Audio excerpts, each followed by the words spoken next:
L'esonero di Mazzari, sorpreso Ngonge, messaggio chiarissimo.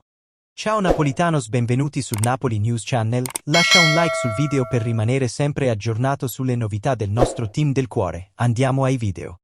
Il Napoli di Walter Mazzari ha guadagnato un solo punto nella sfida casalinga contro il Genoa di Alberto Gilardino, salvandosi nel finale grazie alla rete di Ngonge.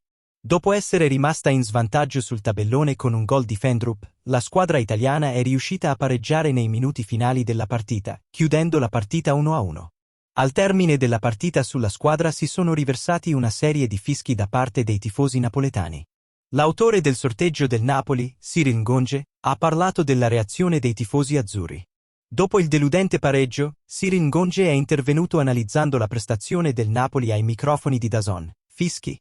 Non posso essere contento di quel gol.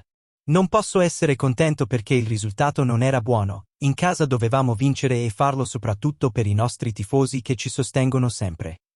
Su cosa serve alla squadra per andare avanti? Ci alleniamo sempre forte e bene. Dopo lo scudetto è sempre difficile fare bene. Mercoledì in Champions avremo un'altra occasione e dobbiamo concentrarci. Sugli obiettivi, crediamo nel quarto posto e crediamo anche nel passaggio del turno contro il Barcellona. Tutta la squadra è dalla parte di Mazzari al 100% e su questo non ci sono dubbi. Lavoriamo tutti insieme per ottenere il miglior risultato. Dir Napolitano? Qual è la tua opinione? Pensi che dobbiamo licenziare Mazzari? No? Secondo mio parere no. Siamo quasi a fine stagione. Ora voglio conoscere la tua opinione qui nei commenti. Lasciate un like e iscriviti al canale Forza Napoli.